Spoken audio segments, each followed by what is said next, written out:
Bonjour, bonjour. En fait, je vais toujours, dans cette vidéo, vous parler d'un homme qui a vécu au Cameroun, qui est né au Cameroun, qui a vécu au Cameroun et qui est devenu aujourd'hui multimilliardaire. C'est un homme qui est passé par des difficultés, pire que la plupart des personnes dans notre société. Il a vécu, il a été sans abri au Cameroun. Il est entré dans les grandes écoles, dans une des plus grandes écoles de formation des ingénieurs au niveau du Cameroun. Il est multimilliardaire, c'est vrai, mais beaucoup de personnes dans sa famille ne savent pas qu'il est multimilliardaire et je ne peux pas dénoncer son nom, je ne peux pas dire son nom, je ne peux pas faire en sorte qu'on l'identifie facilement parce que je vais le mettre en danger. Parce que les gens de sa famille ne savent pas qu'il est multimilliardaire et ils n'aimeraient pas que peut-être certaines personnes sachent qu'il possède beaucoup de moyens et que c'est un as. Pour moi, c'est un modèle. C'est la raison pour laquelle je parle de son histoire. C'est une personne qui sait comment on a souffert, comment construire et comment ne pas se décourager. C'est quelqu'un qui est tenace dans ses idées, dans ses ambitions. C'est un altruiste. C'est une personne qui aide sa communauté, qui aide les autres à pouvoir bien avancer. C'est une personne qui aime être en famille avec ses amis, qui aime partager. Celui-là, c'est mon ami. C'était mon ami. Et je ne vais pas vous cacher, je veux continuer son histoire aujourd'hui. Je ne vais pas vous cacher, c'est vrai que des personnes m'ont demandé, mais pourquoi tu exposes tant quelqu'un? Pourquoi est-ce que tu racontes son histoire? Pourquoi tu trahis ses secrets? Pourquoi est-ce que tu trahis ses secrets? Pourquoi est-ce que tu... Moi, j'ai dit à ces personnes-là, nous sommes de passage sur la terre. Nous allons la laisser et nous allons partir. Mais nous, en partant, avant de partir, nous devons laisser un héritage à nos enfants et à nos petits-fils. Nous devons aider les jeunes. Nous devons aider la jeunesse à s'orienter, à trouver des repères. Les personnes pensent souvent que les gouvernements ont abandonné les jeunes. Ils pensent que les jeunes sont laissés à eux-mêmes. Les parents sont parfois obligés de se battre. 2 boulots, 3 boulots. Obligés de se battre du matin jusqu'au soir. Et n'ont pas parfois le temps de dialoguer, de causer avec leurs enfants à la maison. Nous, on vient donner notre part de contribution, apporter notre part de contribution à la construction de notre pays, à la construction de notre continent, à la construction du monde. Nous pensons que les vidéos que nous on partage avec vous peuvent inspirer quelques personnes, peuvent permettre à d'autres personnes de croire en eux, de savoir que les difficultés qu'ils ont aujourd'hui, il y a des gens qui ont eu des difficultés pires que les leurs.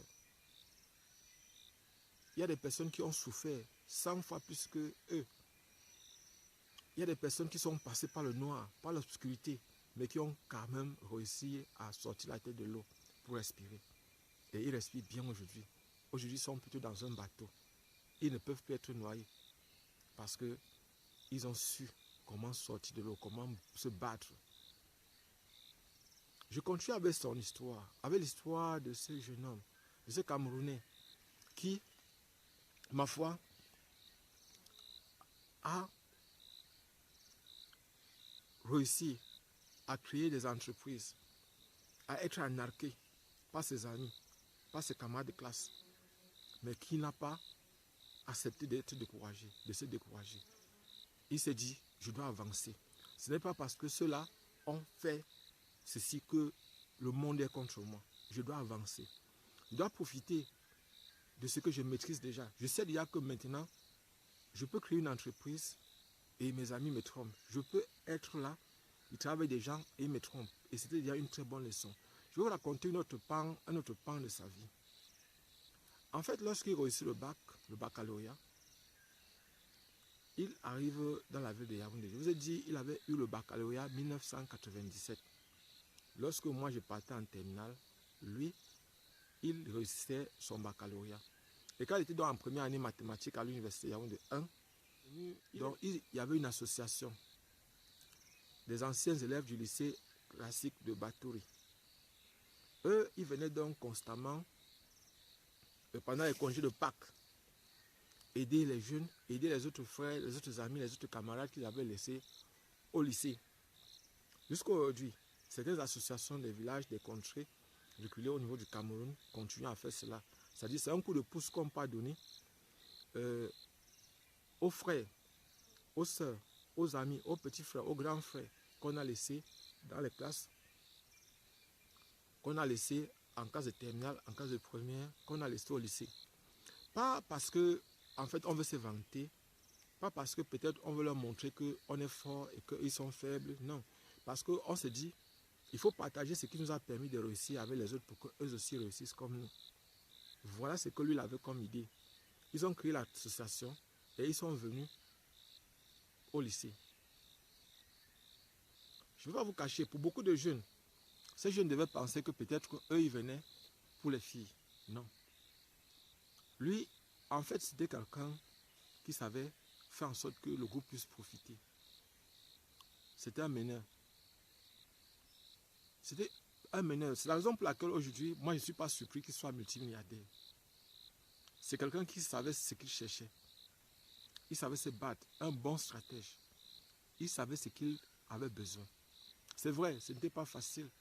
Parce que lorsque je parle comme ça, quand on raconte l'histoire d'une personne, les gens vont dire, Aka, il a souffert plus que qui? Aka.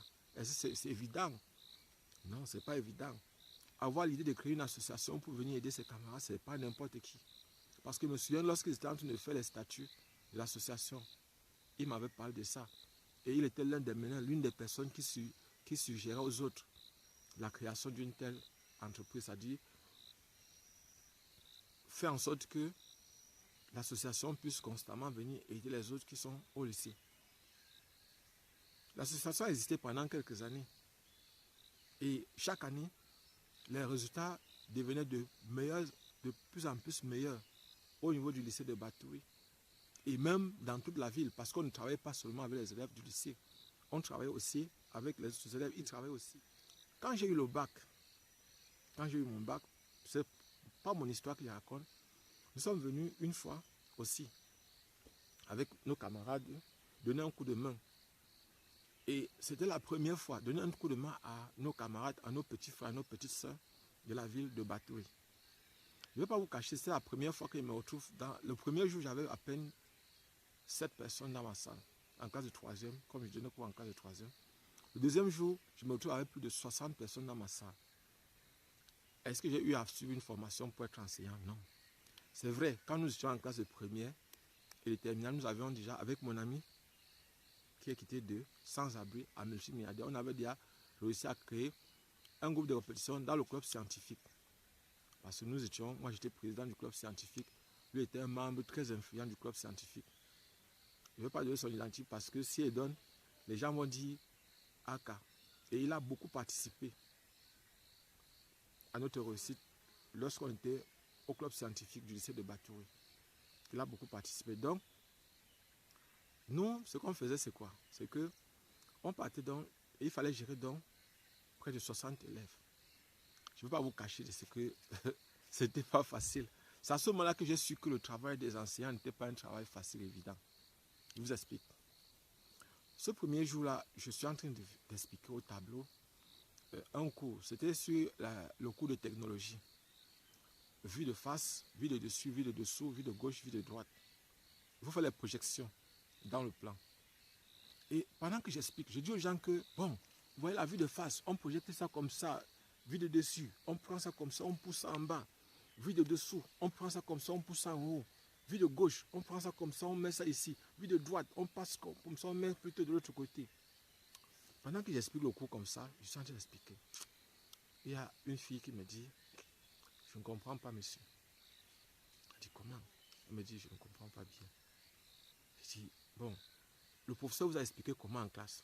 Elle me dit que si on prend la torche, on éclaire le côté-ci. Voilà, ça va se torcher de l'autre côté. Je dis, waouh, voilà une façon simple. Et c'est comme ça que j'ai adopté. Vous voyez par exemple que j'ai appris à travailler avec les élèves. C'est-à-dire que à écouter les gens, c'est-à-dire à ne pas imposer une connaissance, à ne pas imposer une méthode. Et vous voyez tout ça grâce à qui? c'était grâce à mon ami là, parce que ce sont eux qui ont créé l'association.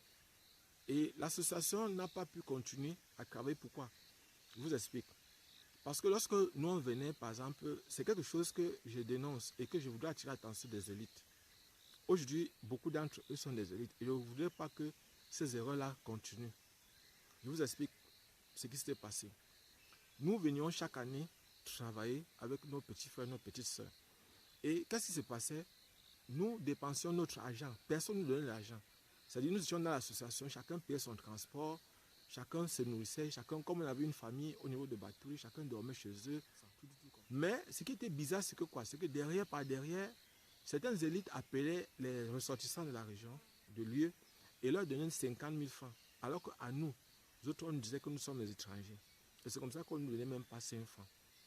Et voilà donc comment, à la fin, nous sommes découragés. On a dit, comment on peut être là pour aider? Nous, on ne trie pas, on ne fait pas la différence, la distinction entre les gens. Mais pourquoi est-ce que les élites, eux, font la différence et créent la différence pour nous frustrer? Pourquoi est-ce qu'ils cherchent à nous diviser? Pourquoi ils cherchent à nous frustrer? C'est comme ça qu'à la longue, l'association, on a laissé simplement les autres qui gagnaient de l'argent, ils ne pouvaient rien faire. Eux, ils ne pouvaient rien faire. Et c'est comme ça que l'association ne faisait plus cette aide, n'apportait plus sa contribution au niveau de la ville. Ce que je voulais vous raconter, ce que je voulais vous dire dans cette association, ce sont les idées innovantes, les idées pour aider, pour partager avec les autres qu'il avait et qu'il a pu garder. Parce que jusqu'à aujourd'hui, il est l'un des rares qui regroupe constamment les anciens élèves du lycée de Batouri, les anciens camarades de classe. En fait, pour pouvoir partager, pour pouvoir savoir ce que les gens font aujourd'hui, pour pouvoir donner un coup de main aussi à ceux qui peuvent être en difficulté, pouvoir soutenir les autres. Parce que vous savez, quand vous vous sentez seul, lorsque vous voyez une main qui se pose sur votre épaule, vous avez l'impression que le monde est plein. Vous avez l'impression que vous avez le soutien de l'univers. Vous avez l'impression que au moins vous n'êtes plus seul et que votre problème ne pourra pas vous terrasser. Pour ceux qui ne me connaissent pas, en fait, je suis Job Kamdem du groupe de répétition Nable. Nous allons continuer cette histoire. Et il y a des personnes qui m'ont demandé pourquoi est-ce qu'on ne peut pas raconter cette histoire, ces histoires que je suis en train de vous raconter constamment par un film. C'est une personne qui m'a suggéré ça.